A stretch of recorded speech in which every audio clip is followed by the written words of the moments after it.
안녕하세요. 실전 빔 HVAC 모델링 완벽 가이드의 SCK 하늘세라입니다. 저희 이번 3화에서는 HVAC 모델링 관련해서 가장 중요한 덕트 모델링을 직접 한번 해보려고 하는데요. 덕트 모델링을 하기 전에 구성 요소 배치를 먼저 해보고 그리고 그 구성 요소에 연결되는 덕트 모델링을 실제로 해볼 거예요. 3화 시작해 보도록 하겠습니다. 안녕하세요. 실전 빔 HVAC 모델링 완벽 가이드의 SCK 하늘세라 과장입니다. 저희 이번에는 3편 진행을 하도록 할 건데요. 대표님, 저희 그 3편에서는 아젠다 자체가 워크셋 기반으로 HVAC 모델링 실무는 어떻게 하는 건지에 대해서 좀 준비를 해봤는데, 그러면은 이거 어떻게 하면 되는지 한번 설명 부탁드릴게요. 네. 일단 이번 제3차 웍셋 기반 HVAC 모델링 실무 편에서는요. 네네. 덕트를 모델링하기 위해서 레빗에서 간단한 기본 설정들을 좀 알아보고요.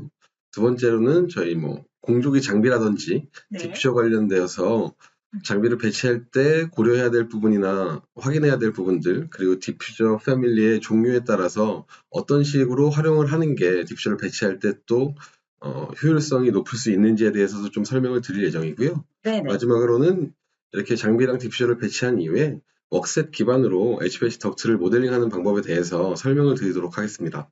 그러면은 이 장비 배치를 할 때는 딱히 웍셋 기반으로 할 필요는 없는 건가요? 장비나 디퓨저도 네. 다 웍셋 기반이긴 한데요. 네네. 일단 장비나 디퓨저 배치 관련된 설명을 드릴 때에는 웍셋에 대한 설명보다는 그 장비 패밀리나 디퓨저 패밀리의 특성이라든지 배치할 때 고려해야 될 부분들이 좀 더 많이 있을 것 같아서 그런 부분들을 좀 중점적으로 설명을 드리고 이후에 HVAC 덕트 모델링을 할 때 웍셋에 대해서 조금 더 설명을 드리고 앞선 편에서 웍셋 편에서 설명드렸던 부분들을 어떻게 웍셋을 만들고 뷰필터에 어떻게 적용하는지, 그래서 실무에서 모델링할 때 직접적으로 웍셋을 어떻게 사용하고 있는지들을 좀 간단히 같이 보여드리면서 덕트 모델링을 좀 해보도록 할게요. 네.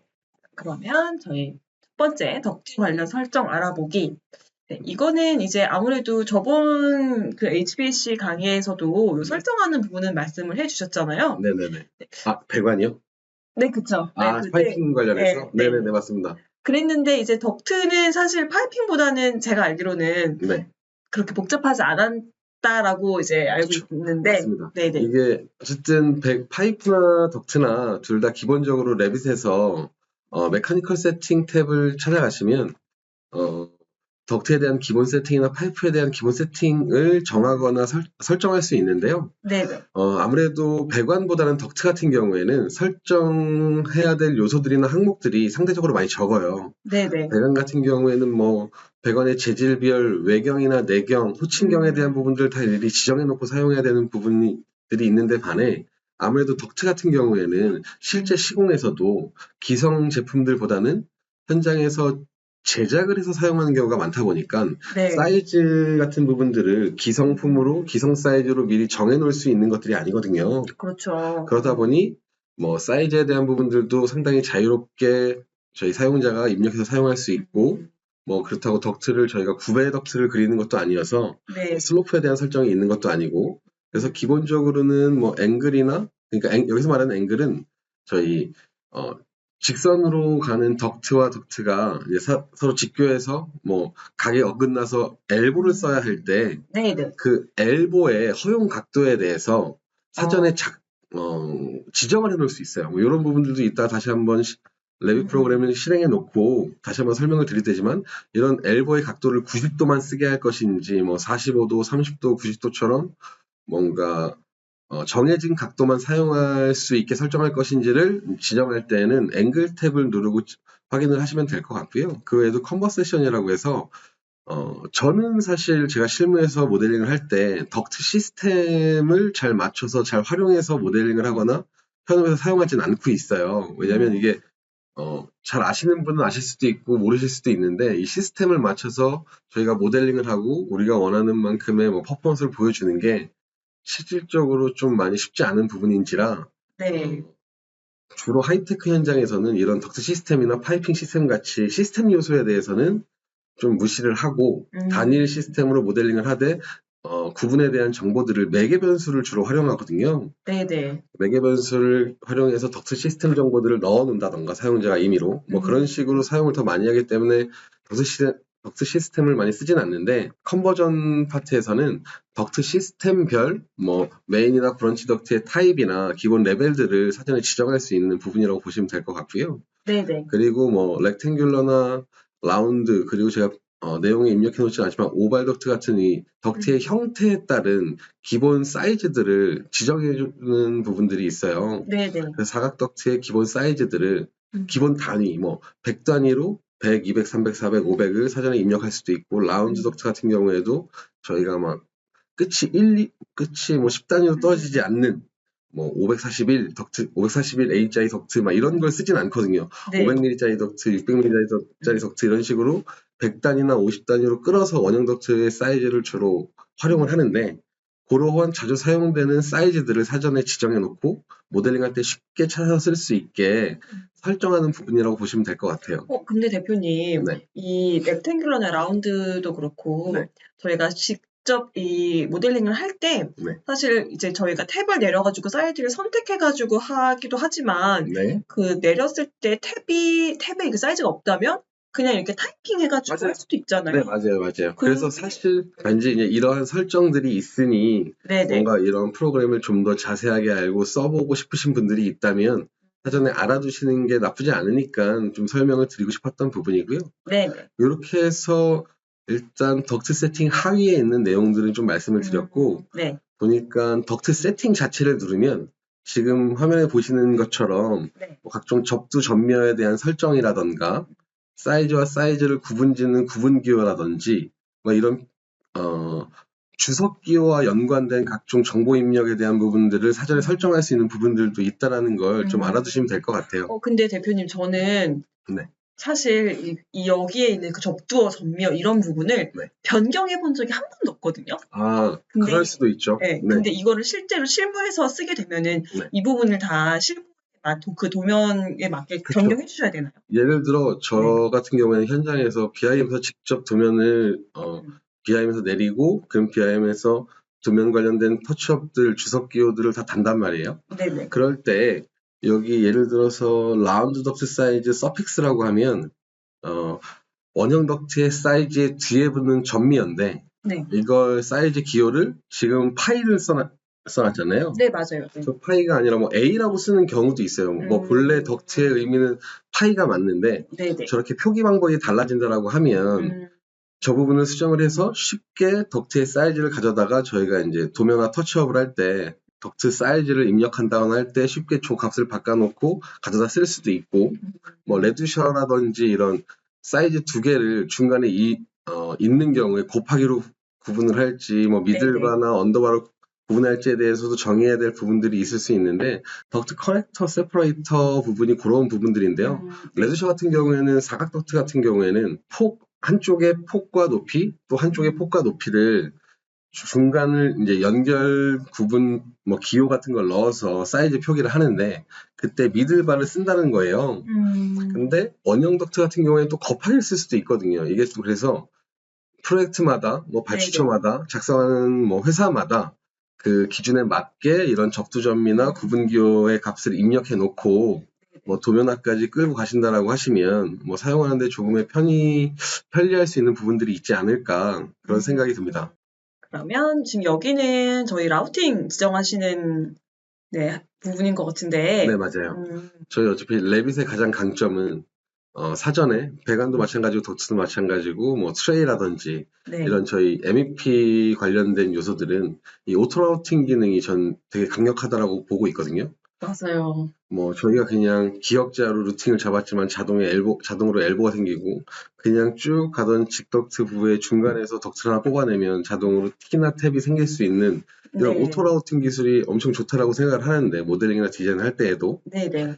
그러한 이제 피팅류 패밀리들을 어떤 걸 쓸 것인지 덕트를 모델링할 때 덕트의 피팅들을 어떠한 패밀리들을 쓸 것인지에 대해서 덕트의 유형별로 네네. 라우팅 패밀리에 대한 설정을 하는 창인데요. 네. 일단 간단하게 설명을 드리면 덕트 같은 경우에는 크게 하나, 둘, 8가지 항목 정도로 나눠져 있는데 간단하게 빠르게 설명을 좀 드려보겠습니다. 네. 첫 번째가 엘보인데요.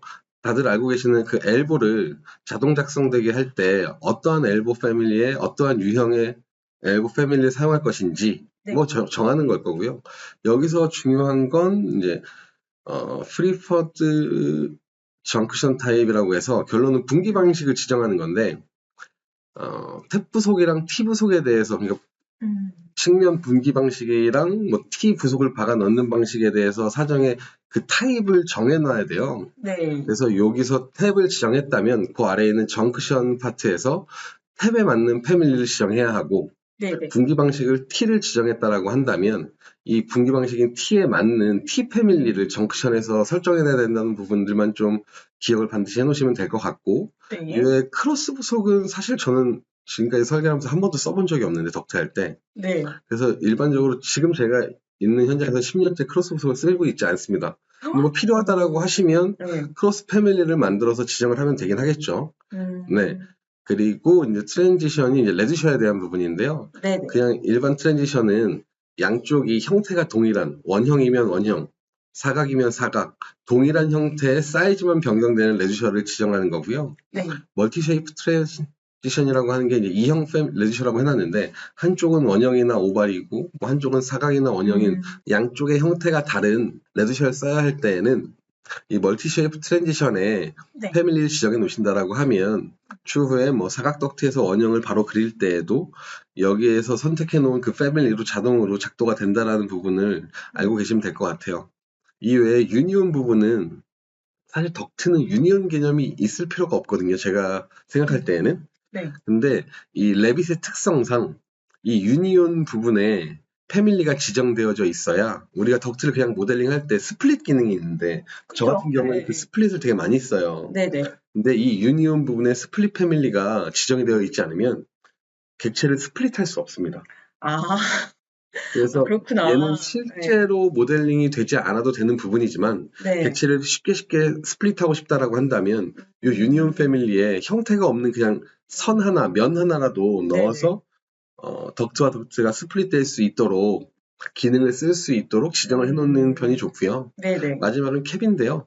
뭐 사각 덕트나 원형 덕트 같은 경우에 플랜지 마감도 많이 쓰고 캡 마감도 많이 쓸 수 있는데 캡을 쓴다라고 하면 이 부분에 캡을 사전에 지정을 해놓는다라고 하면 네. 덕트의 말단에서 뭐 커넥터점에 우클릭을 하고 캡앤드 오픈 기능을 쓰면 자동으로 사이즈에 맞게 캡이 뭐 모델링이 된다 뭐 이런 기능을 쓸 수 있다 정도로 설명을 드리면 될 것 같아요. 네. 그러면은 이제 라우팅을 다 지정을 해 놓고 나면 네. 이제 그 다음에는 이제 뭐 오토 라우팅 자동으로 되니까 네. 그 다음엔 여러분들이 이제 좀 편하게 모델링을 하실 수가 있을 것 같은데 자, 그러면은 이제 그거 기반으로 해가지고 저희 사실 라우팅은 저희가 이 덕트를 이제 라우팅 할 때 쓸 수 있는 그쵸. 거고 장비랑은 사실 관련이 없잖아요. 장비나 네. 디퓨저 장비나 에어터미널이죠 정확하게는. 네. 장비류라든지 에어터미널 같은 액세서리류 같은 경우에는 저 라우팅 설정에서 관리할 수 있는 건 아니고 사용자가 이 요소를 배치해야 되는 위치에 직접 뭐 패밀리를 가져다 배치를 해야 되는 개념인 건데 장비 패밀리나 디퓨저 패밀리나 다 이제 저희 사용자들이 직접 만들어서 업로드를 해서 쓰는 패밀리거든요. 네. 그래서 둘 다 패밀리를 어떤 식으로 만들었는지에 따라서 사용하는 방법들이 네네. 조금 상이할 수 있어요. 장비 같은 경우에는 뭐 예를 들어 사용자가 패밀리를 바닥에서 좀 어느 정도 이격을 두고 바닥 뭐 네네. 지지 포인트를 잡아놨다라고 한다면 그 레벨이 얼마가 떨어져 있는지를 알아야 우리가 프로젝트 파일에서 쉽게 옵셋 값을 조정해서 내가 원하는 레벨에 원하는 위치에 장비를 배치할 수 있을 텐데 그런 부분들에 대한 걸 좀 확인을 해야 될 부분들이 있고요. 네네. 디퓨저 배치 같은 경우에는 이러한 부분들은 뭐 레벨에 대한 거, 옵셋 기준값에 대한 부분은 동일할 수 있으나 저 같은 경우에는 천정에 달리는 부속류 같은 경우에는 아이템들을 면 기반 패밀리도 간혹 쓰거든요. 네. 면 기반 패밀리나 일반 패밀리를 이 영상을 보고 계신 분들이 대다수 아실 거라고 생각을 하지만 네. 혹여 모르시는 분들을 위해서 이 부분에 대해서도 일반 패밀리일 때랑 면 기반 패밀리일 때를 각각 두 가지 상황으로 상정해 놓고 좀 사용할 때 편리한 방법들을 네. 설명을 드려보려고 해요. 사실 저도 지금 이렇게 디퓨저 관련해가지고는 네. 일반 패밀리도 써보고 네. 면기반 패밀리도 써보긴 했거든요. 아, 네. 근데 사실 뭐가 다른지는 잘 모르겠어요. 그냥 붙이고 그냥 물론 모델링을 하는 거에 그쳐서 그런 관점일 네. 수는 있는데 네. 이런 부분들은 장비 네. 배치나 디퓨저 배치에 대해서 디테일한 설명은 네. 레빗을 실행시켜서 네. 사연을 통해서 좀 더 자세히 설명을 드려보도록 할게요. 네, 알겠습니다. 네. 그럼 다음은 그리고 그 다음은 이제 웍셋 기반의 HVAC 모델링인데요. 사실 뭐 웍셋 기반이라는 말은 조금 부끄러울 수 있어요. 그냥 웍셋을 당연히 써야 되는 상황이라면 그냥 당연히 쓰는 건데 혹시 혼자 작업하시는 경우가 많은 분들도 난 공동 작업할 거 아닌데 난 워크쉐어링 할 거 아닌데 내가 왜 웍셋을 쓰지라고 생각을 하실 수도 있지만 이 웍셋을 워크쉐어링이나 공동 작업에만 쓰는 게 아니라 제가 앞전에 설명드렸던 것처럼 웍셋 자체를 하나의 매개 변수로 활용할 수도 있는 부분들이 있기 때문에 혼자 작업하는 경우가 많으신 분들이나 아니면 이제 공동 작업을 많이 하시는 분들도 다 같이 좀 이 부분들을 봐주시면 제가 실무에 도움이 될 수 있는 내용들을 좀 몇 가지 전달을 드려보도록 할게요. 네. 그리고 마지막으로는 플렉시블 덕트를 설정하거나 모델링하는 부분들까지도 간략하게 좀 설명을 드릴까 합니다. 네, 알겠습니다. 저도 사실 그냥 덕트를 설계를 하는 건 하는 건데 좀 플렉시블 덕트에서 항상 뭔가 좀 오류가 있거나 그런 게 좀 있어요. 네, 그래서 그게 좀 궁금하거든요. 필승 절갈 실패하지 않는 방법을 알려드리겠습니다. 알겠습니다. 예. 그럼 저희 레빗을 한번 켜서 보도록 할게요. 예. 네, 그러면 이제 레빗을 실행해서 레빗에서 직접 모델링을 하면서 설명을 이어가 보도록 하겠습니다. 네. 근데 그러기 전에 앞서서 잠깐 저희가 PT 자료에서 제가 보여드렸던 옵션 설정이나 덕트 라우팅 설정 관련돼서는 다시 한번 레빗 프로그램 실행을 했으니까요. 네. 한번 설명을 드려볼게요. 다시 한번. 네. 다시 한번 확인을 해보겠습니다. 네. 보시면 먼저 메커니컬 기본 설정에 관련해서는 여기 매니지 탭에 MEP 세팅에 보면 메커니컬 세팅이 있고 여기에 이제 덕트랑 파이프 세팅이 각각 있는데 저희는 요번에 지난번 영상 때는 파이프 세팅에 대해서 어느 정도 설명을 드렸었고요. 네. 이번에는 덕트 세팅에서 가장 중요할 것까지는 아닌데 알아두면 좋으신 게 이 앵글각, 네. 덕트 엘보를 모델링 할 때 엘보의 자동 생성되는 각도를 사전에 지정할 수 있다는 부분을 설명드렸었고요. 네. 그리고 나면 컨버세션은 이제 시스템을 활용해서 모델링을 할 때 사용할 수 있는 부분들을 설정하는 건데 사실 저는 현업에서 이게 시스템을 잘 살려서 모델링을 한 적은 없어서 실효성이 많이 떨어지더라고요. 그래서 이 부분은 그냥 시스템별로 기본적인 덕트의 유형이나 덕트의 센터 레벨을 사전에 지정해 놓을 수 있다 정도로만 아시면 될 것 같아요. 네. 덕트에도 메인 라인이 있고 브런치 되는 라인들이 있는데 그것들을 각각 개별 설정해서 뭔가 레빗을 통해 덕트를 모델링 할 때 활용할 수 있는 부분이 있다 라는 정도로만 인지만 해두셔도 괜찮을 것 같아요. 이 부분은. 네. 그리고 나면 사각 덕트의 디폴트한 사이즈들을 디폴트는 아니죠. 기본적으로 자주 활용되는 덕트 사이즈들에 대한 수치들을 사전에 추가하거나 삭제해서 정의해 놓는 부분인데 사실 덕트 사이즈는 이렇게 5단위로 끊기는 것도 아니고 100단위로만 끊기는 것도 아니고 상황에 따라서는 장비 주의 같은 경우에는 그냥 숫자 1단위까지도 숫자 값이 들어가는 경우가 있어요. 뭐 751 곱하기 531 막 이런 식으로. 그래서 사전에 정해놓은 게 의미가 없기도 하고 네. 이렇게 정의되어져 있는 것들만 사이즈를 쓸 수 있는 건 아니어서 타이핑 해가지고 쓸 수도 있잖아요. 그쵸. 그래서 이 렉탱귤러에 대한 사이즈 정의는 그 의미를 많이 두시지 않으셔도 될 것 같아요. 그 외에 오발이나 라운드도 마찬가지고요. 네. 그 다음에 칼큘레이션에 대한 부분은 이제 덕트와 관련된 각종 계산이나 뭐 시뮬레이션까지는 아니어도 뭐 마찰 저항이나 덕트 내 풍속이나 이런 것들을 계산할 수 있다라고는 들었지만 네. 이 부분은 사실 제 전문 분야는 아니어서 네, 이런 게 있다라는 정도로 그래서 덕트 세팅에 대한 부분 전미어 접두어 각종 기호들 중간 부호들부터 시작해서 앵글 가장 중요한 건 앵글이 되겠네요. 덕트에서는 이게 그나마 좀 실효성 있게 현업에서 쓸 때 좀 모델링을 잘할 수 있는 방법일 수 있으니까요. 네. 이 정도가 있다라고 보시면 될 것 같고요. 그리고 나면 이제 덕트로 직접 모델링 할 건데 그때 웍셋 설명 드릴 때 썼던 그 모델링 자료 중 캐드 도면을 가져다가 한 네. 개층 정도만 모델링을 좀 다 진행을 해볼 거예요. 그래서 제가 내용을 봤을 때는 사전에 2층 정도를 좀 모델링을 하면서 설명을 드리는 게 좋을 것 같아요. 네. 그래서 저희는 오늘 이 2층을 한번 다 모델링을 해보도록 할게요. 네. 그럼 저도 그 파이핑 모델링 하는 걸 한번 봤었었는데 네. 그때도 어떻게 보면 위생도기류부터 배치를 쭉 하시고 그 다음에 파이핑을 하시던데 얘도 그러면 장비 먼저 붙이고 네. 그 다음에 HVAC 덕트를 모델링을 하는 순서인가요? 그쵸. 결론은 이거예요. 사실 모델링을 어떤 걸 먼저 해도 상관은 없어요. 네. 근데 장비라던가 지금 저희 HVAC 덕트, 공조 덕트 환기도면에서는 네네.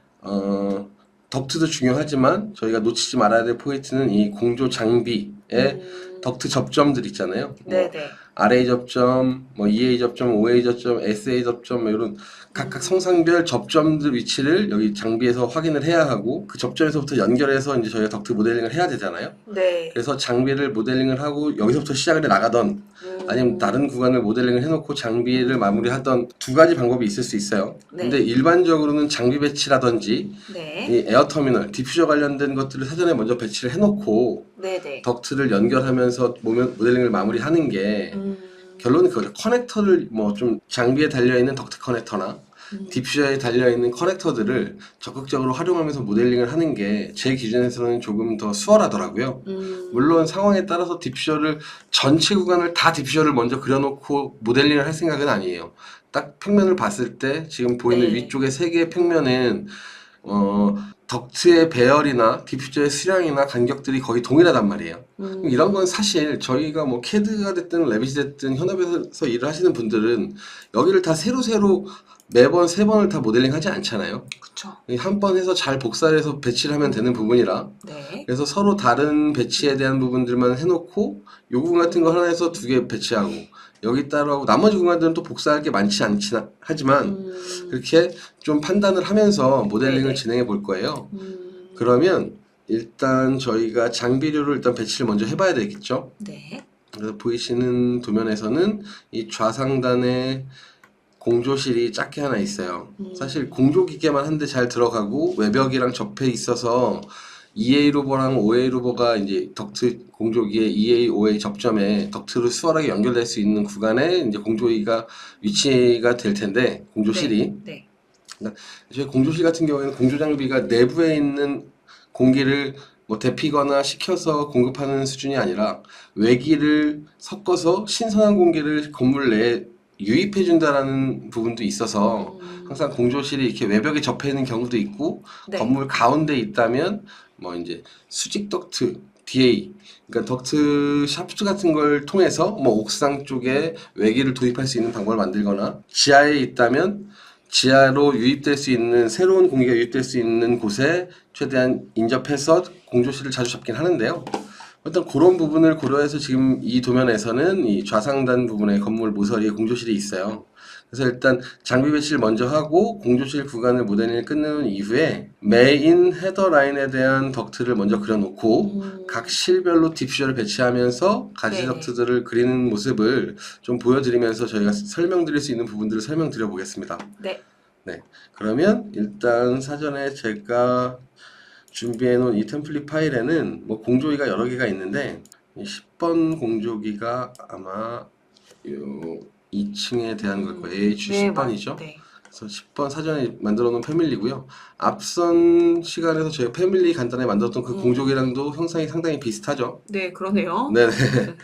지금 캐드 도면을 제가 이제 엎어놓긴 했는데 백그라운드로 돼 있어서 이 객체가 쉐이드 돼 있어서 면이 보이잖아요. 그 라인이 잘 안 보이니까 포어그라운드로 캐드의 설정을 좀 바꿔서 네. 우리 레빗상의 오브젝트에 가려지지 않을 수 있도록 설정을 좀 하고 모델링을 하는 거고요. 네. 뭐 장비 배치 자체는 일단 뭐 포인트 맞추고. 네. 평면상의 위치 맞추고 배치하는 건 문제가 안 되지만 저희가 항상 평면에서만 작업을 하면 가장 놓칠 수 있는 부분은 이 장비의 레벨, 뭐 디퓨저가 되면 디퓨저의 레벨, 덕트의 레벨들을 간과하는 경우가 많을 수 있는데 네. 지금 이 패밀리를 잠깐 들어가 보면 앞선 시간에도 제가 이 인면도에서 뭐 앞부분을 봤을 때 참조 레벨 0선에 이 객체가 어느 위치에 있는지 지금 보면 이 현재 사용되는 패밀리는 하단에 장비 기초까지도 같이 모델링이 되어져 있어요.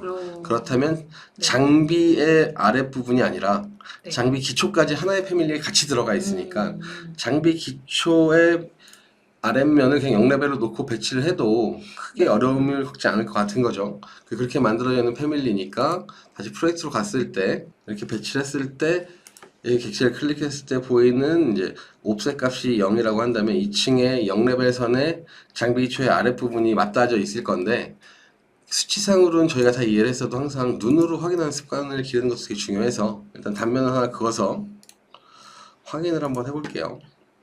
보면 제가 사전에 이 프로젝트 같은 경우에는 건축 파일도 제가 갖고 있는 부분이라 보면 이 0레벨 선이 건축의 마감이라는 이격이 좀 있잖아요. 네. 30mm로 떠 있는데 이 부분이 뭐 이 회색조의 부분은 콘크리트 바닥 슬라브일 거거든요. 이 네. 슬라브 위에 뭐 방수를 친다거나 마감을 또 추가할 수도 있는 경우도 있고 아니면 이게 마감의 끝이라고 한다면 이 장비 같은 경우에 레벨을 확인해서 살짝 30mm 내려줘가지고 슬라브에 맞닿을 수 있게 해줘야 되는 레벨 조정이 필요할 수 있어요. 네네. 그래서 저는 일단 레퍼런스 플랜보다 30mm 밑으로 내려서 옵셋 값도 마이너스 30을 적용해서 일단은 링크되어져 있는 건축 마감의 구조 파일에 슬라브 상단 부분에다 장비를 맞춰 놓았고요. 이렇게 한 이후에 객실 클릭해 보면 지금 커넥터가 EA, OA는 따로 안 잡혀 있고 RA랑 SA 커넥터만 잡혀 있긴 한데 네. 일단 요 RA랑 SA 커넥터 기반으로 실내부로 들어가는 덕트를 먼저 좀 그려볼게요. 네네. 그럼 여기 보시면 삼각형 기호가 있는 5번 기호가 소음기에 대한 부분인데 저희는 이번 영상에서는 굳이 소음기를 배치를 하진 않을 거예요. 그냥 덕트로 쭉 일자로 그려서 모델링 좀 시작해 보도록 할게요. 네. 네, 이렇게 장비는 배치해 봤고요. 이제 연결되는 덕트를 그릴 건데 네네. 간단하게 복도랑 각 실별 천정고가 어떠한지를 살펴보고 레벨을 간단하게 좀 잡아서 덕트의 기준 레벨을 선택해 놓고 모델링을 네네. 해볼 거예요. 지금 네. 보시면 저희 2층 구간이라 요 구간이거든요. 요 구간. 요 구간이 2층인데 네. 보면 여기가 복도고 이쪽이 실이에요. 네네. 복도 있는 구간은 실링이 좀 낮게 내려와 있어서 실링 내부의 공간이 좀 깊고 실 쪽은 상대적으로 좀 높아서 실링 내부의 공간이 좁은데 네네. 어쨌든 좀 쉽게 모델링을 하려면 이 높은 공간보다는 넓은 그래서 실링 내부의 공간이 넓은 쪽보다는 복도보다는 이쪽을 고려해서 가지덕트의 레벨을 고려해서 레벨을 잡는 게 유리할 것 같고요. 네. 간단하게 레벨을 확인해 보면 지금 3600 저희는 덕트의 BOD를 기준으로 다 모든 덕트를 최대한 맞춰서 그려볼 거고 BOD를 그러면 4000 정도로 BOD를 덕트의 하단 레벨을 잡아서 네네. 모델링을 좀 진행해 볼게요. 일단 사전에 제가 라우팅 설정을 다 해놓은 템플릿 파일이어서 네. 저는 그냥 모델링을 진행하면 될 것 같고요. 일단 네. 사이즈 확인을 할 건데 900에 500 근데 제가 일단 웍셋을 기반으로 저희가 네. 모델링을 좀 해볼 건데요. 네. 일단은 첫 번째 편에서 웍셋을 어떻게 만드는지 한번 알려드렸었잖아요. 네. 그래서 제가 사전에 이 OA, EA, RA, SA 덕트를 그릴 수 있게 네. 웍셋을 다 사전에 만들어 놨어요. 층별로도 만들어 놨고 그냥 이거는 층별로 만들어 놓은 웍셋은 아니었고요. 여기 네네. 밑에 보면 저희가 지금 2층이잖아요. 맞아요. 그래서 2층에 해당하는 RA, 2층에 쓰이는 부분과 OA, SA, RA, EA, OA, SA 이 4개의 웍셋을 좀 써볼 건데 네. 다른 층들도 다 만들어져 있긴 하지만 웍셋을 좀 골라서 모델링을 웍셋에 맞게 한번 해볼게요. 일단 SA 덕트부터 먼저 그릴 거고요. 네. 웍셋을 여기서 그럼 SA 2층에 2층 SA로. 그쵸 네. 그런 식으로 골라서 웍셋을 지정을 바꿔놓고 DT 버튼 눌러서 덕트를 그리는데 네. 덕트 그릴 때는 예전엔 모르겠는데 요즘은 이제 이 바텀 레벨까지도 다 저희가 선택해서 그릴 수 있고 여기 맞아요. 보시면 특성창 이 프로퍼티스 창에 버티컬 저스티피케이션이라고 하는 변수가 있어요. 요게 덕트의 레벨을 바텀으로 지정해서 커넥터 자체가 덕트의 하단면에 존재하게 하는 거거든요. 이렇게 해놓고 모델링을 하면 이 윗부분에도 바텀 엘리베이션으로 값을 네네. 입력할 수 있게 바뀌어요. 네.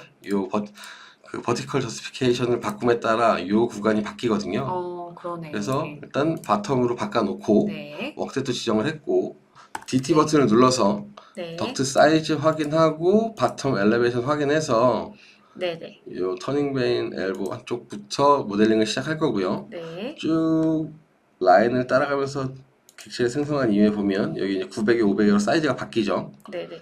근데 이게 엘보가 쓰이는 구간 같은 경우는 이 엘보의 교차점이 네. 정확하지 않아서 좀 한쪽으로 밀려져서 그려놨어요, 일단. 네네. 이후에 어레이로 맞추면 될 것 같고요. 네. 요 이제 선 두 개가 있는 게 레드셔인데, 여기서 레벨만 500으로 바꾸면 높이만, 네. 이 아까 처음에 저스피케이션을 바텀으로 놔둬가지고 버티컬을 네. 아랫면이 계속 4000으로 유지되는 900에 500짜리 덕트로 계속 이어져서 그리게 될 겁니다. 네. 그리고 나면 이렇게 편심으로 그려야 할 때는 어쩔 수 없이 덕트를 한번 끊고 네. 이 덕트의 호리젠탈 저스피케이션을 레프트로 바꿔서 이 커넥터의 시작점이 이쪽이 되게 해놓은 이후에 여기서 덕트를 이어 그리면 네. 편심 레드셔를 쉽게 그릴 수 있어요. 드로우 덕트로 덕트 이어 그리기를 할 거고요. 네. 600에 400으로 사이즈를 바꾸면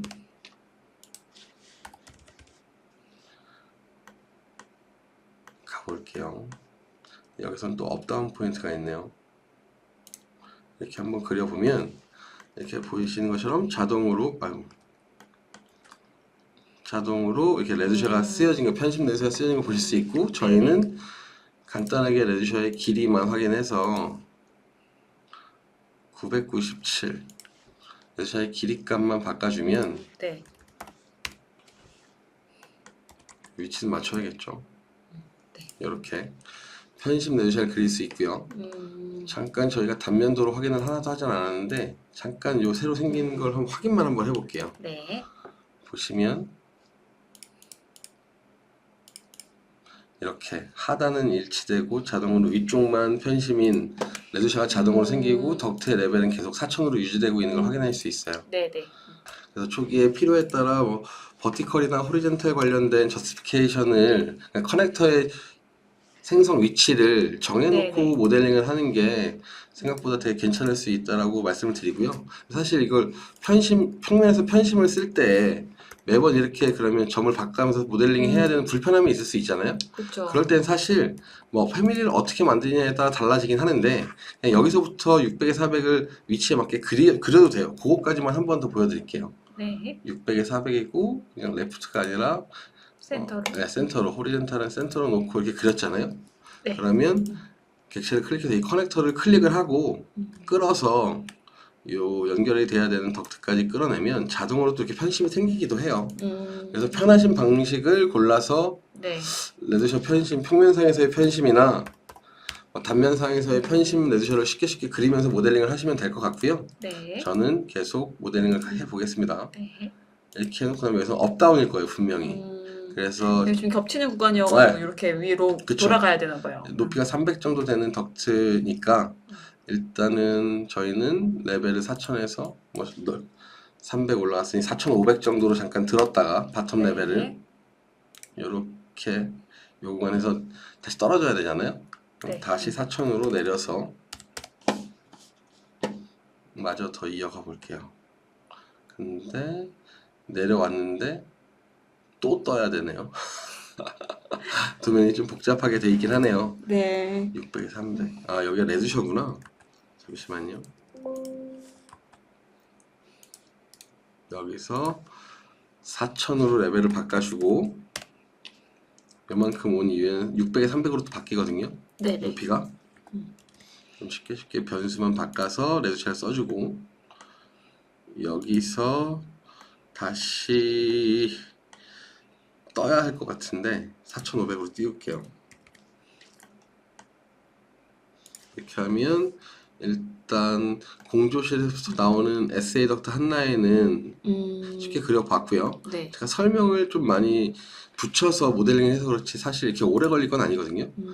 하는 김에 아레이도 빠르게 한번 그려볼게요. 네. 그럼 성상이 바뀌었으니까 웍셋을 바꿔주는 수고로움은 있을 수 있습니다. 네네. 그래도 아레이 덕트를 그려야 하니까 웍셋을 아래로 바꿔놓고 사이즈는 900에 500 사이즈로 또 모델링을 해볼게요. 레벨은 그냥 동일하게 갈 거예요. 네.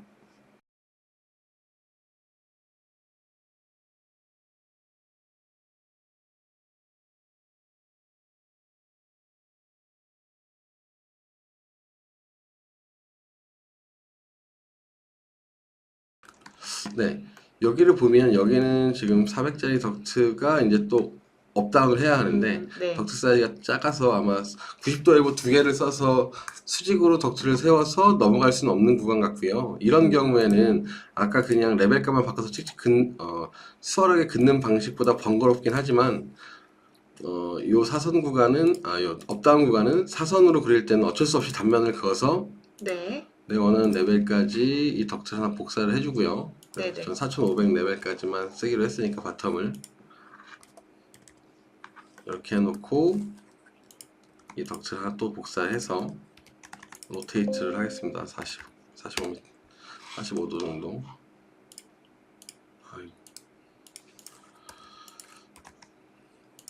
그래서 그냥 강제로 단면도에서 그냥 엘보를 그리는 거예요. 사실 이런 방법은 누구나 다 알고 계실 거라. 근데 이게 약간 이 네. 방법은 파이프 때도 맞아요. 유사하게 하셨던 것 같습니다. 많이 그렇게 해서 그렸었죠. 파이프 때도.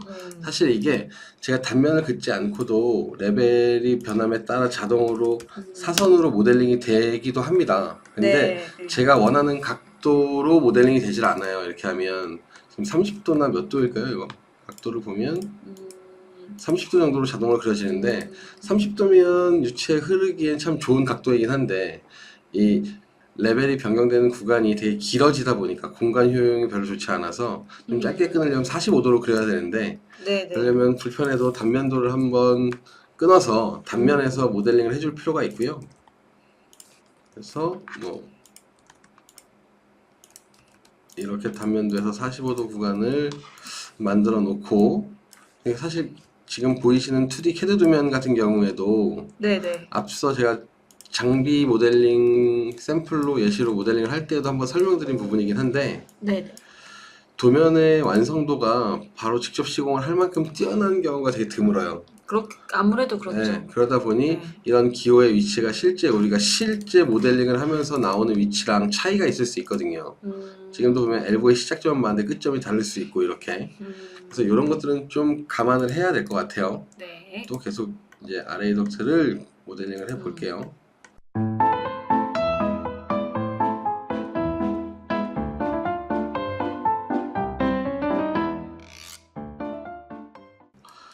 이렇게 실로 들어가기 전까지 네. RA 덕트랑 SA 덕트는 그려봤고요. 네네. 그러면 이쪽 장비로 간단하게 빠르게 연결을 하고 요 실들을 좀 모델링을 해볼게요. 네. 다시 그럼 RA 덕트 마저 마무리하겠습니다. 일단 여기서 그냥 바로 꺾어도 될 것 같아요. 도면을 잘 보면 여기에 덕트가 선이 좀 가려져 있는데 얘를 잠깐 끄고 보면 임시 숨기기로 끄고 보면 이렇게 이게 이제 아마 챔버 역할을 하는 네네. 깡통이 이렇게 챔버 역할을 할 수 있는 덕트를 설치해 놓고 측면에서도 연결해서 실에서 오는 덕트를 받고 아래로도 오프닝을 따서 장비랑 연결해 주는 그런 구간이에요. 네. 그래서 이 구간 같은 경우 원래 챔버의 사이즈라는 게 이렇게 기호 2번 같은 경우에 보면 챔버 사이즈가 별도로 있을 거거든요. 네네. 이 도면 어딘가에 2번 챔버 2000에 1300에 1000 이 챔버 사이즈, 사운드 챔버 사이즈를 확인을 하고 요 공조기 상부에 챔버 설치를 하면 되는데 사실 챔버는 별도의 덕트 액세서리 패밀리로 만드는 경우도 있고 네. 그냥 큰 사이즈의 덕트로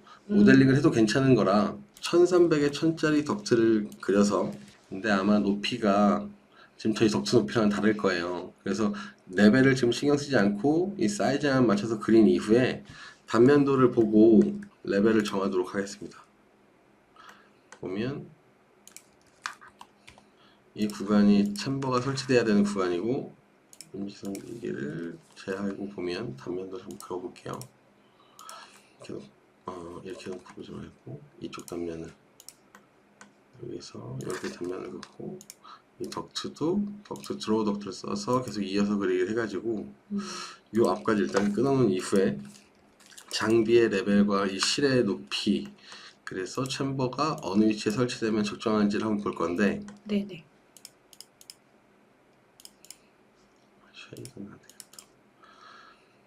보시면 지금 저희 덕트가 이렇게 왔잖아요. 네네. 그럼 챔버를 이 덕트의 센터에 맞춰서 그릴게요. 사실 원래 제대로 된 루팅이나 레벨 계획을 잡으면 이 덕트가 이렇게 높진 않고 사실 요 아랫부분에 존재하게 될 텐데 네. 그래서 이 소음 챔버를 써서 소음 챔버가 좀 이렇게 아래에 덜 걸리고 이 수직 구간에 대한 연결과 수평 구간에 대한 실에서 오는 공기를 연결할 수 있는 챔버용으로 쓰는 건데 저희가 뭐 디테일한 레벨 계획을 잡기가 좀 애매모호한 상황이다 보니 이렇게 임의로 레벨을 잡았고 그래서 이 위치에서 그냥 측면에 연결만 해주는데 얘를 챔버로 생각해야 되다 보니까 네. 커넥터로 연결을 하진 않을 거예요. 그냥 이 덕트 측면에 붙어 있을 수 있게 모델링만 할 거고 네. 이 SA 같은 경우에는 또 그리기가 너무 번거롭잖아요, 사실. 근데 사이즈는 조금 다르긴 한데 이 웍셋 기반으로 모델링 할 때 여러분이 알아둬야 될 복사하는 방법은 네. 새로 복사할 건 저희가 XA를 복사해서 쓴다라고 치면 네. 이렇게 복사해서 근데 웍셋을 사전에 바꿔놓고 새로운 객체를 만들면 그 네. 웍셋에 종속되는 객체로 복사가 돼요. 오. 이렇게 뭐 배치를 하면 되는데요. 네네. 지금 보면 방금 RA 덕트였던 웍셋이 SA로 자동으로 바뀐 걸 확인할 수 있어요. 물론 사실 모델링 해놓고 네네. 특성창에서 이렇게 바꿀 수도 있는데 다른 웍셋으로 네. 만약에 뭔가를 복사해야 한다면 웍셋을 바꿔놓고 복사를 하면 복사되는 객체는 웍셋이 또 바뀌기도 하니까 네네. 참고해 주시면 좋을 것 같고요. 이 커넥터 사이즈는 좀 다르거든요. 지금 SA 같은 경우엔 네.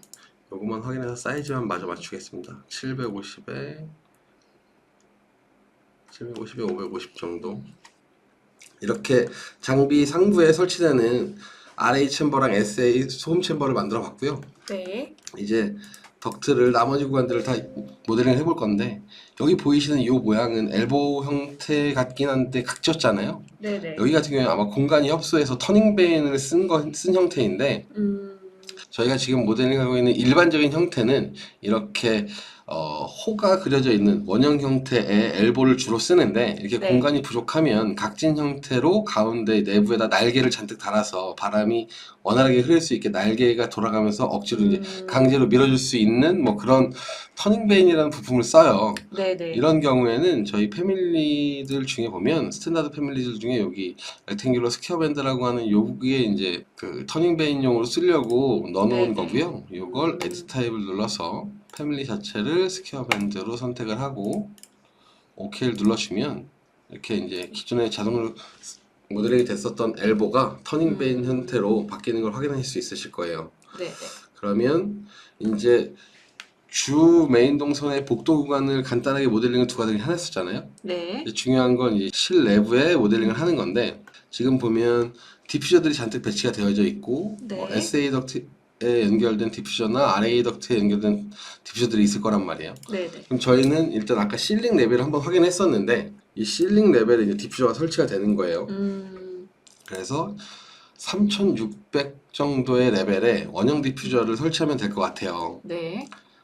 그래서 일단 덕트를 먼저 그리는 건 아니고요. 저 같은 경우에는 디퓨저 배치 먼저 하시고. 네, 맞아요. 근데 전부 다 할 필요는 사실 없어요. 복사 붙여넣기를 이제 적극적으로 활용할 건데 네. 보시면 여기 200에 200짜리 덕트가 잔뜩 쓰이고 있고 두 가닥씩 쓰이잖아요. 뭐 업다운이 된다는 차이점이 있긴 하지만 일단 요 한 세트를 잘 만들어 놓고 복사 붙여넣기를 좀 활용해 볼게요. 네. 네, 이제 각 실별로 디퓨저랑 가지 덕트들을 모델링을 할 건데요. 네네. 그러려면 이제 저희가 디퓨저 배치를 먼저 할 거거든요. 네. 이 디퓨저 배치를 하려면 각 실별 실링 레벨을 알아야 해요, 저희가. 네. 그래서 뭐 전체가 다 동일하게 특정 레벨의 실링을 쓴다라고 하면 한 번만 확인하면 되겠지만 일단은 중강의실부터 실링을 확인해 봤을 때 중강의실 같은 경우에는 실링 레벨이 3613이고 실별로 간단하게 확인을 한번 해보겠습니다.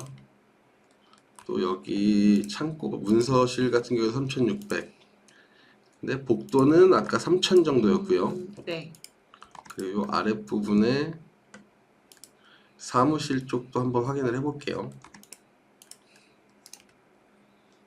요건이 사무실인데 여기도 3600 거의 대부분이 3600 레벨의 실링을 가지고 있는 것 같아요. 맞네요. 복도를 제외한 나머지 공간은 대분이 3600선에 실링이 있다라고 본다면 네. 3600에 해당하는 레벨에 레퍼런스 플랜을 하나 그어놓고 그 네. 레퍼런스 플랜에 종속되게 저희가 디퓨저를 다 그릴 거예요. 그러면 한번 그어볼게요. 네. RP 눌러서 레퍼런스 플랜선 하나 생성해주고 0레벨에서 3600을 들어서 요 레퍼런스 플랜 네. 네, 요 레퍼런스 플랜에는 이제 FL 플러스 3600이라고 하는 참조 평면선의 이름을 정해줬고요. 그래야 저희가 이제 평면에서 디퓨저 배치를 할 때 명기와 패밀리는 항상 페이스면을 선택을 해줘야 되는데 뷰에서 클릭을 할 수 없는 환경이라면 무조건 선택을 해야 하거든요. 그 선택할 때 좀 유리하려면 레퍼런스 네. 플랜에 이름을 정해두는 거예요. 이렇게 해놓고 시스템의 에어 터미널을 눌러서 보면 플레이스 온 워크 플랜이라고 돼 있잖아요. 네네. 여기에 선택되어 있는 상태에서 플레이스먼트 플랜을 지정해 주는 건데 보면 레퍼런스 플랜 종류의 3600이라고 보이잖아요. 네네. 요걸 선택하고 디퓨저를 배치하면 네. 이 디퓨저가 아까 제가 방금 단면도에서 그렸던 레퍼런스 플랜에 종속되게 돼요. 그래서 그 3600 레벨에 그냥 딱 디퓨저가 맞게. 생기는 거죠. 네. 그래서 제대로 됐는지 확인 정도만 한번 해볼게요. 보시면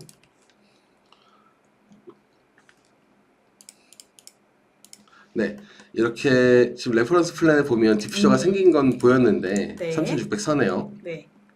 좀 제가 원하는 것과는 다르게 반대로 돼 있어서 이렇게 뒤집어 줄 겁니다. 네. 그리고 나면 아마도 이렇게 이제 상부에 플렉시블 덕트가 연결될 수 있는 커넥터가 위쪽으로 나오고 디퓨저가 이제 아랫면으로 자동으로 붙게 될 겁니다.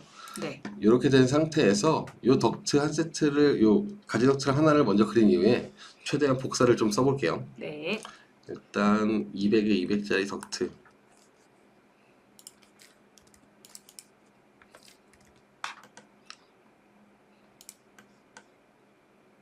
를 그리고 그러면 이 덕트에 이제 디퓨저가 플렉시블 덕트로 연결이 되어야 하잖아요. 네.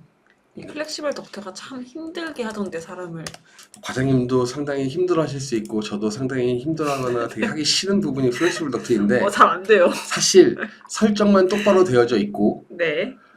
모델링만 잘 한다면 안 될 리 없어요. 제가 지금 누른 버튼은 시스템 탭에 보면 플렉시블 덕트를 그릴 수 있는 부분이 있고 아이콘이 있고 이걸 누르면 이 플렉시블 덕트로 프로퍼티스 창이 바뀌잖아요. 네네. 여기서 에디트 타입을 누르면 일단 연결 방식이 탭인지 확인하고 탭 패밀리가 들어가 있는 걸 확인했다면 일단 첫 번째 확인은 끝났어요. 네. 그리고 두 번째, 이 레퍼런스 레벨이 현재 층과 동일하게 설정되어져 있는지 봐야 돼요. 이게 어떤 버전은 예전엔 자동으로 현재 열려져 있는 평면 뷰에 맞게 레퍼런스 레벨이 지정이 되어져 있었던 것 같은데 이게 한 번씩 다른 레벨로 지정되어져서 우리가 모델링 할 때 왜 안 되지라고 엄청 고생하다가 레퍼런스 레벨이 잘못되어 있네라고 나중에 깨닫고 엄청 화가 나는 상황들이 나오더라고요, 한 번씩.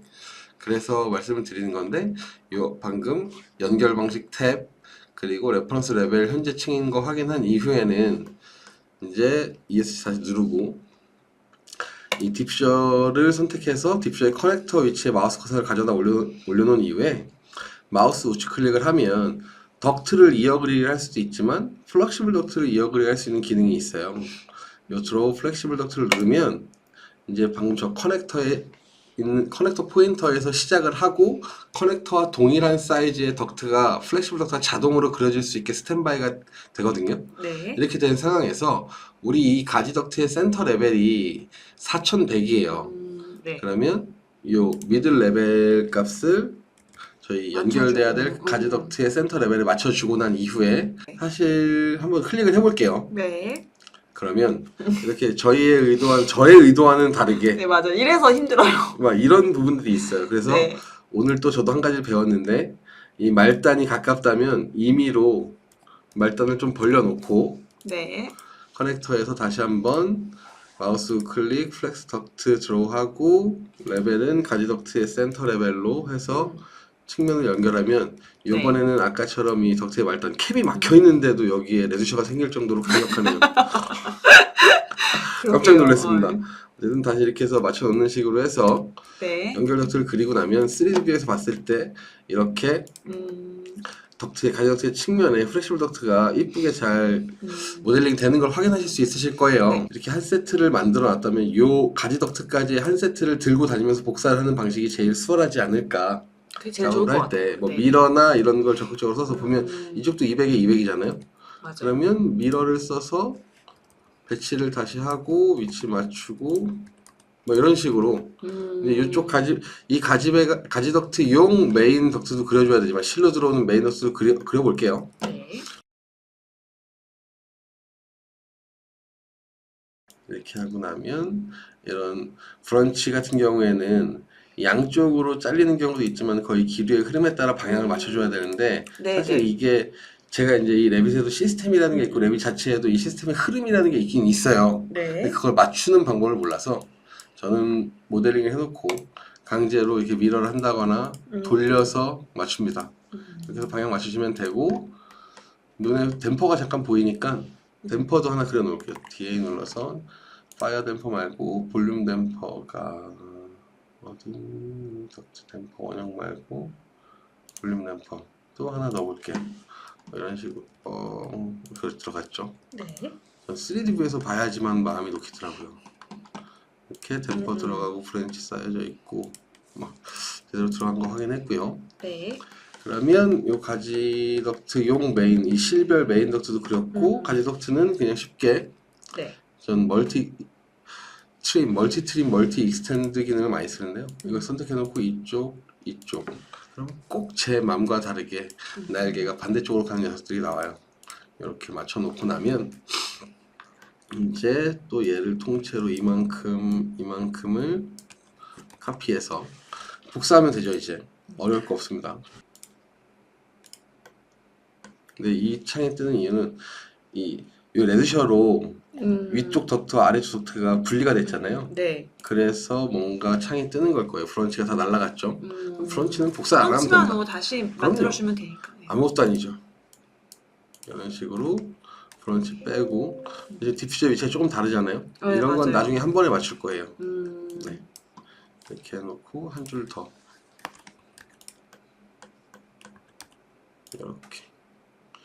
이렇게 하면 SA 덕트는 디퓨전 여기는 라인이 맞고요.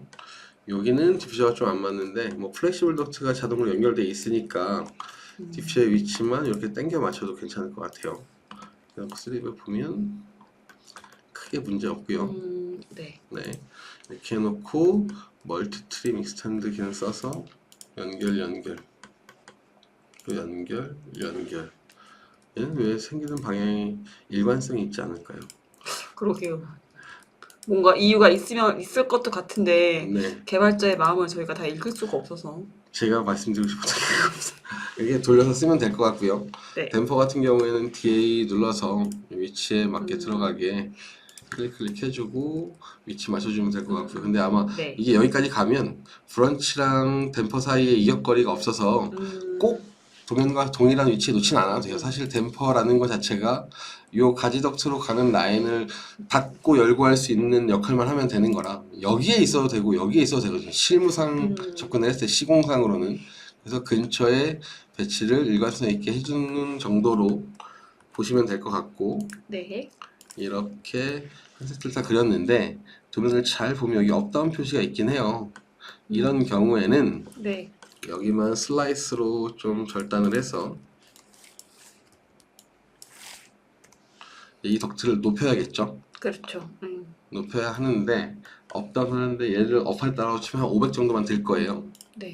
근데 500까지 들면 되겠네요. 500 정도 들 건데 얘만 500이 올라가면 안 되고 이 브런치도 같이 500이 따라 올라가야 되는 상황이라 네. 전 이런 경우에는 단면도를 긋기 싫은 경우에는 이렇게 잡아서 3D 박스를 셀렉션 박스를 생성한 이후에 이 3D 뷰에서도 수치를 적용해서 직교로 움직일 수 있어요. 500 이렇게 들면 네. 브런치가 따라서 올라갔고 이 부분만 살짝 이렇게 펴서 플렉시블 형상을 잘 유지해 주면 수정이 금방 될 수 있죠. 이렇게 해놓고 얘는 500이 올라갔으니까 커넥터 끌어다가 연결해서 12 만들어주고 12 포인트만 이 센터로 이런 식으로 배치를 해서 수직권 12가 여기 공간이 나오거든요. 사이즈가 작아서. 그래서 이렇게 떠서 올라가가지고 덕트가 분기될 수 있게 플렉시블 덕트가 네. 수정을 했고요. 근데 밑에 또 있죠. 그러면 과감하게 지우는 겁니다. 복사가 부드럽게 하는 게 더 그럼요. 빠르니까요. 훨씬 빠르죠. 네, 이렇게 요거 가져다가 배치를 하는데 괜찮아요. 브런치 갖고 와서 그런 거고 디퓨저가 살짝 안 맞는 건 이렇게 맞추시면 되고요. 무브로 멀티 익스텐드 써서 뭐 싱글도 상관없긴 한데 또 댐퍼가 있어가지고 이 오토 라우팅이 정말 좋은 건 네. EM나 피팅 유들을 다 자동으로 모델링을 해준다는 건데 그러다 보니 공간이 나오지 않을 때 단순하게 안 돼! 라고 경고창 하나 띄워주고 명령을 취소해버리는 이런 단호함이 가끔 좀 스트레스 받았다고 되겠습니다. 이렇게 SA 덕트를 다 그렸잖아요. 네. RA 덕트도 조금 빠르게 모델링을 해볼게요. 네네.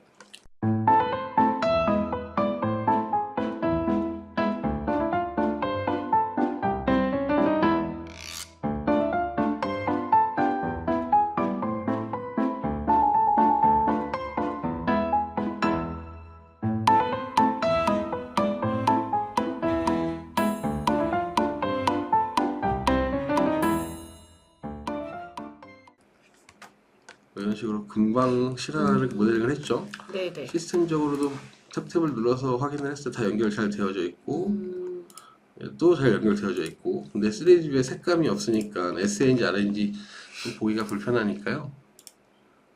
템플릿 억셋 컬러 필터를 좀 입혀볼게요. 이렇게 하면 지금 링크 걸려있는 건축까지도 같이 보이긴 하는데 당장은 저기까지 안 보여도 되니까 이런 식으로 네네. 일단 중해실 모델을 하나 끝냈고요. 그리고 나면 나머지는 뭐 옆에 있는 실들은 마저 복사를 또 적극적으로 활용을 해서 그릴 건데 네. 이게 잠겨 있는 거. 네. 이 정도만 카피해서 이제 복사를 눌러놓고 기도하렵니다. 똑같기를. 똑같네요. 시에 오차도 없이. 네. 네, 이러면 이제 실 두 개는 거의 공짜로 근데 제가 아까 말씀드렸던 것처럼 지금 RA로 되어 있잖아요. 네네. 사실 이러면 실 전체를 복사하기보다는 요 RA 덕트만 잘 골라서 네. RA 덕트만 잘 골라서 작업을 해야 되는데 드래그하고 싶잖아요. 네. 그럴 때는 VG에 보면 웍셋이라고 있어요. 아, 여기서 원하는 웍셋만 컸다 켰다 할 수 있는데 그쵸. 네. 이거 잠깐 논으로 해놓고 쉽게 작업을 해볼게요. VG에서 웍셋 가서 전체를 다 볼 필요는 없고 일단 RA 2층 쇼 하거나 아니면 필터에서 RA SA 끄고 나머지 다 끄고 RA만 키는 거죠. 이런 식으로 네네. 저희가 웍셋만 잘 정해서 잘 지켜서 모델링을 했지만 웍셋만으로도 이렇게 내가 원하는 필터링을 쉽게 할 수 있고 가시성 설정을 할 수 있다 보니까 네네. 작업성이 되게 좋아질 수 있어요. 그래서 그냥 웍셋을 쓰면 무조건 좋아가 아니라 이런 식으로 쉽게 원하는 성상, 원하는 웍셋의 객체를 잡을 수 있는 방법들도 있으니까 뷰 필터를 활용하거나 제가 처음에 무브를 했나 보네요. 카피하고 아래 덕트니까 드래그하면 되겠죠. 지금 웍셋도 아래이니까 그냥 복사만 하면 됩니다. 이렇게 하고 한 번 더 뷰 필터에서 RA 끄고 SA 켜서 또 SA 덕트도 웍셋 바꿔놓고 SA로 드래그해서 모델링을 해주면 되죠. 사실 제가 2년 전에도 했던 말인데 복사도 눈치가 빠르고 계산 능력이 좋아야 잘 쓸 수 있어요. 어쨌든 이렇게 진짜 그러네요. 어쨌든 이렇게 이제 다시 RA까지 켜볼게요. 네. 필터에서 RA를 켜서 보면 이렇게 차 있고 그러면 복도 구간에 지나는 메인 덕트에 실별 메인 덕트를 멀티 익스텐드를 써서 연결을 하면 되겠죠. 근데 투 웍셋 이런 불편함도 있어요. 웍셋을 지키지 않으면 색깔이 그쵸. 바로 달라질 수도 있고 달라지고, 이렇게 가시적으로 색깔별로 웍셋이 다른 걸 사전에 세팅을 해놓지 않으면 사실 다 회색 쪽 그냥 라인만 보일 때는 이게 아레이 웍셋인지 OA 웍셋인지 모르잖아요. 모르죠. 그래서 뷰 필터에 사전에 이렇게 웍셋과 연계될 수 있게 잘 설정을 해놓고 활용을 해야 해요. 그러니까 무조건 웍셋을 쓰면 좋습니다라는 입장은 아닙니다만 제대로 세팅만 돼 있다면 이것만큼도 좋은 작업 방식이 없습니다라고 얘기할 수 있죠. 작업 순서 같은 것도 잘 결정해야 되는 게 이게 매번 왔다 갔다 하면서 바꾸는 건 불편하잖아요. 네. 그러면 SA 덕트 쭉 다 모델링하고 RA 덕트를 또 모델링 한다거나 그런 식으로 작업 순서에 대한 고민들도 한 번씩 해볼 필요도 있고요. 웍셋 베이스로 할 거라고 하면. 네. 지금 요거는 살짝 밴딩이 되어 있다 보니까 또 이런 식으로 네, 수정 맞아요. 모델링을 해줘야 되는군요. 그렇죠. 그래도 요것만 하면 끝나는 거니까 사실 브런치 구간만 이렇게 해서 3D 보면 이렇게 지금 중강의실 1, 2, 3에 대해서 모델링을 했어요. 네네.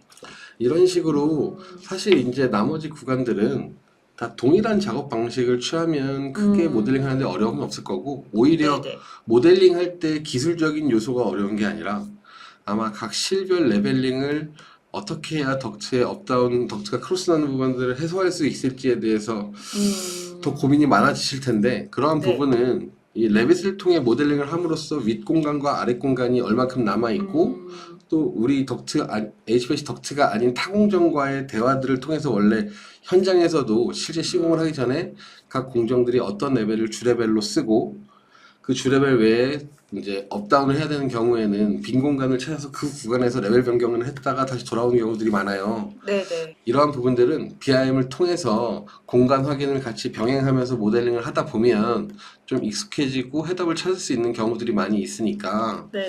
그런 부분들을 좀 고려하시고 첨부해서 영상 따라해서 한번 모델링을 해보시면 네. 좋을 것 같아요. 네, 이렇게 네. 이 윗부분에 대한 모델링은 한번 마무리를 해봤고요. 네네. 잠깐 3D 뷰를 통해서 제대로 모델링인지 확인을 한번 해볼 건데요. 네. 자, 지금 보면 제가 탭 버튼을 눌러서 시스템 연결이 잘 돼 있는지 확인을 해봤고요. 다 지금 연결이 잘 돼 있는 게 확인이 됩니다. 간섭이 있는지 한번 봐야 되는데 제가 뭔가를 놓쳤나 보네요. 여기 보면 요 구간들이 지금 간섭이 나고 있네요. 잠깐 확인 한번 해볼게요. 두면 네. 이게 여기만 뜨는 게 아니고 이 위쪽도 뜨는 거였네요. 그러면 이 위쪽만 잠깐 마저 수정을 좀 해볼게요. 네. 수정이라고 하는 게 사실 아래쪽에 제대로 레벨 변경을 해놓은 라인들이 있어서 그거 복사해서 붙여넣으면 되나요? 그럼요. 원래 한 세트만 잘 그려놓으면 네. 인생이 참 편안하게 가는 겁니다. 근데 미러를 쓰면 될 것 같아요. 복사 네. 말고. 이런데 뭐 MI 버튼 눌러서 미러 기능, MM 버튼 눌러서 미러 기능 써서 이렇게 선택하면 카피 기능 써가지고 적정한 위치에 이렇게 카피해 놓고 나면 정확하게 가운데네요. 이게 웍셋. 제가 지금 웍셋을 잘못 선택해서 모델링이 지금 SA로 됐잖아요. 네. 여기 선택하고 웍셋을 특성창에서 바꿔줘도 됩니다. RA 2층 이렇게 바꾸면 네. 바뀔 거고 바꿔놓을게요. 웍셋 베이스 작업에서 진짜 딱 요것만 되게 요 부분만 불편해요. 이렇게 매번 제대로 된 웍셋이 되어져 있는지 확인을 해야 하는데 가끔 까먹거든요. 사실 사람이라는 게 그것만 아니면 참 좋은데 이렇게 잡고 아까 여기쯤 찍으니까 딱 가운데더라고요. 그러네요. 네. 제가 실수를 좀 많이 해놨네요. 이런 것 좀 바꿔놔야 되는데 모델링을 잘 한번 정비를 해볼게요. 네. 이런 브런치 방향도 좀 맞춰놓고 연결도 제대로 해놓고 여기도 연결해놓고 브런치 방향이 돌아가 있었네.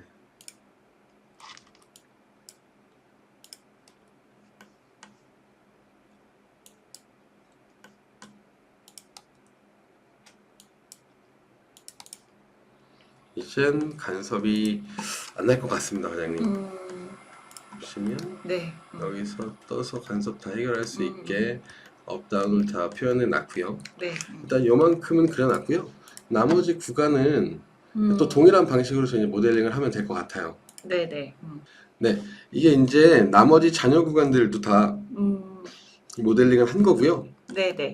보시면 제가 이제 모델링 하면서 이런 구간은 했다가 다시 다운을 하는 수정들을 좀 해놓은 부분들도 있고 나머지 구간들도 간섭이 최대한 나지 않을 수 있도록 좀 정리를 해서 레벨 정리를 해서 모델링을 해놓은 빔 데이터입니다. 네네. 그래서 보시면 여기도 지금 챔버가 별도의 챔버를 피팅으로 만들어서 좀 넣어놓은 부분들도 있고요.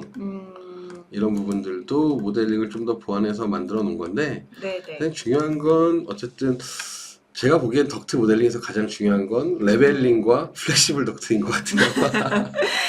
어쨌든 모델링 하는 건 이제 이 정도로 저희가 해보면 되고 저희 다음 편은 또 사실 모델링보다 더 중요한 그쵸. 물량 부분이잖아요. 맞습니다. 그래서 물량 부분에서도 저희 같은 모델링으로 계속 활용을 할 거다 보니까 아무래도 내용이 쭉 연결이 될 거예요. 네. 그래서 다음 화도 여러분들 많은 관심을 가져주시면 감사하겠습니다.